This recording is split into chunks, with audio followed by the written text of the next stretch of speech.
two of these books I did not care about. One of those books being issue number 3 of Vampirella. We're still back in the 1960s. She defeated the demon thing, if you remember from like however many episodes ago. It's not on me to remind you. If you've been watching, you know where we're at. Yeah, somehow the bitch that was responsible for sending her back to her 1960s self has also managed to come back. And in this book, they don't explain it at all, but she just is back in her original body. So we're still trying to figure that out. However, they did turn the gay black dude who was a white dude back into a black dude so that people would see him as a black dude. So that's something. It's a piece of shit book. I'm hating it. Oh my god. The other book I didn't care about is one I thought I would, was Blade. The last Blade book I covered was a Blade of Wolverine book, and this was back a year ago. And again, it was a one-shot. This here is also a one-shot. If you've been following along with the Moon Knight story that I've been covering for you guys, they reference the Vampire Nation. This is that book. And this book is a pile of shit. I wanted to like this book. I wanted to give a fuck about this book because we don't have enough books with black characters. But what I've noticed is that you get these books and they're not written right. It's like in this book, we don't get the explanation. We just know that Blade is now working for Dracula, which is like the guy that he hates. It's like his Dr. Wily to his Mega Man. And he's just working for this guy in his book in this vampire city that's somewhere near Chernobyl called Vampirisk, formerly Pripyat. Who the fuck cares? I don't care about Russians. It's like currently they're getting their ass kicked by the Ukrainians. Go Ukraine. Anyway, but yeah, this book is fucking trash. And it's like I would love an ongoing Blade series. I feel like you need to get people who are willing to write Blade and give him the flavor that he needs without being like agenda based. Just write an entertaining Blade story, you know? And this book sadly was not it. Now this is going to continue in the next ongoing Avengers book. I don't give two shits about Avengers. It's like, yeah, this was lame. It wasn't good. I was hoping to be better, but either way, it's a one shot. So it's the only one that's going to be like this. It's like, we'll hold out hope for the next Blade book. Because when it happens, you best believe I'll be there. Just like the next Constantine book, which may or may not happen. We'll see. That brings me to an actual good book that came out recently. And that is Gold Goblin. And I know you're seeing that and hearing that Gold Goblin is like, wait, goblins are bad people, right? So why does a bad person have a book? Well, you're right. It is a bad person, but it's a bad person trying to go good, and this is the first time I've seen it, and I'm intrigued. This is Norman Osborn, who has famously been the Green Goblin, Spider-Man's arch nemesis. If you're a Willem Dafoe fan like I am, you fucking know that's a fucking thing. Needless to say, in the current comic continuity, which is the real continuity, yeah, Norman Osborn, he had been cleansed of his sins by the Sin Eater, whatever the fuck that means. That's like saying Hail Mary, you know, and forgive me of my sins. And, oh look, I'm a born again Christian. It's the same aspect as this. So he's been cleansed of his former sins, even though he gets visited by the ghost of Gwen Stacy in this book, and it's actually fucking really good. Like, she is terrifying in this. It's like, as she appears before him. And it's like, this references back a couple of issues ago. You remember when I said like Gwen Stacy came back temporarily for Spider-Man? This is the continuation of that in this book. And I like it because it's like your focus is on Norman Osborn, and this is a man who is fighting against the demon. He is trying not to fall off the wagon. This is a person who's been a bad guy for years. Don't even think of comic book. Just think of Willem Dafoe. He's been trying to get you to like him for years. Yeah, he has a fucking crazy evil face, but at the same time, he's a genuine human being. Just wants you to understand and like him.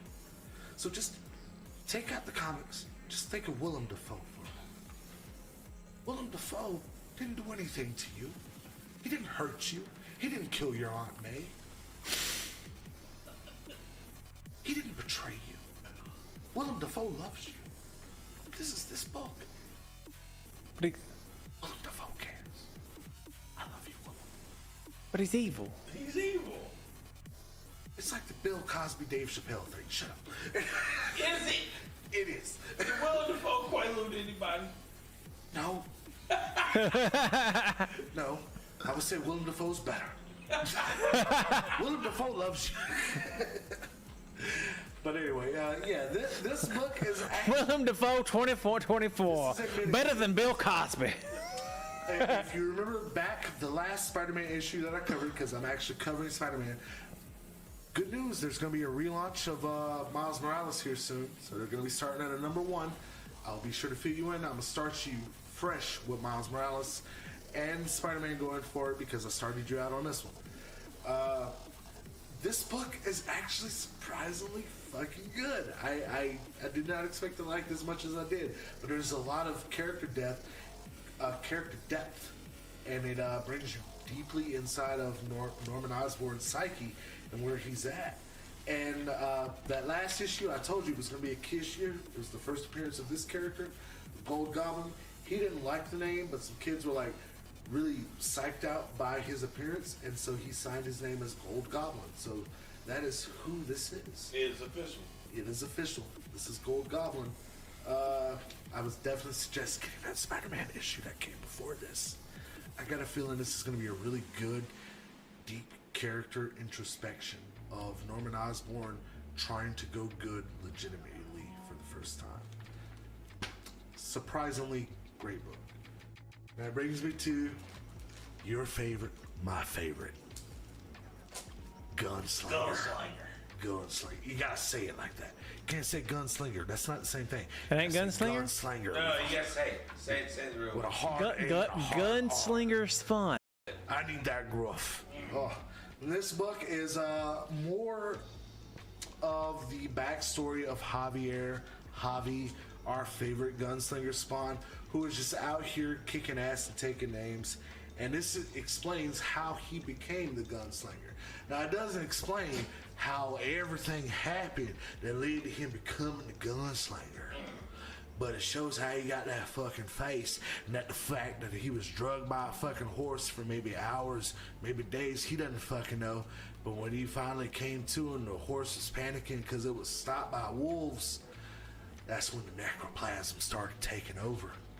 And he had himself there a vendetta against them boys who done him dirty and did his sister wrong.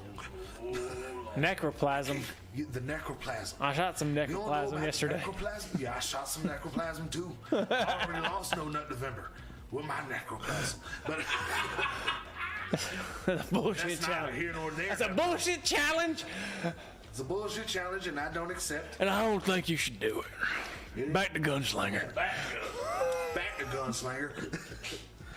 Or Gunschlanger, as some First say. got the appearance of necroplasm, and for some reason you have this random crow here just delivering him his hat, which makes me think like I feel like there should have been a whole ass story where he got the fucking hat, because I love that 10-gallon hat. Hell That yeah. 10-gallon hat makes the character. As a matter of fact, if you're looking to get a little bit of Gunslinger spawn, especially the way I love them, there is a GameStop exclusive version of this action figure with him on a horse. I suggest you get that. You will love it. Is that a 10-gallon hat? Are you happy to see me? Oh. That motherfucker hat has me thinking it's Arby's. Anyway, you cut the present day, and it's like he's got a Kill Bill list of people that he's got to murk, and these people happen to make deals with demons and angels, and they've managed to survive 160 years later. And Gunslinger is hunting each one of them fuckers down. And this book is all violence and bloodshed, and I fucking love every minute of it. Every minute of it. The art is fucking fantastic. They always come correct with Gunslinger. Yeah, it's like McFarlane can tell, like Uncle Todd can tell, like this is a guilty pleasure book for a lot of us. It's like the same way we like John Wick movies, Yeah. or the Expendables, or the Fast and Furious movies. Right. We know they're dumb. We love them because they're fun. Gunslinger dumb. is fucking fun and dumb, and it's great. It's like Gunslinger is the escapism I've been wanting in comic books for the last 10 years. Thank you, Todd. I love the Fast and the Furious, but I hate it because it hurts my heart. Your DCEU figures, but your Spawn figures, those are great. Looking forward to that medieval Spawn whenever that's coming. Anyway, but yeah, like you got Gunslinger just doing the fucking best that he does, just shooting the shit out of people, murdering people, making fucking effigies of people. Like literally leaves this dude on a. It was a dude that survived 160 years just to be crucified on money. Shot the fuck out with a bullet embedded. Captain D's breaded chicken. Embedded in his brain. Just to keep him there to send a message that he is coming down that fucking list, ready to murk everybody. I love Gunslinger. It's like if you're not enjoying this book just because of the roller coaster ride it is, enjoy it for the art. Enjoy it for the creativity. The sheer creativity. It's not trying to send a message. It's not trying to pack an agenda. It's just trying to be fun for the sake of being fun. And I miss that in comics. More of this. Less of whatever Vampire Nation from Marvel. Yeah, I know, right? Shit. It was a shit show. I'm a Blade fan. It's like, it hurts. I was a Blade fan from the Spider-Man 90s animated show. It's like when they first, like, who is that? Who's this black guy on a motorcycle? He's fucking cool. And it's like, then like in 98, I got the Wesley Snipes Blade movie. It's like, holy fuck, that's fucking cool.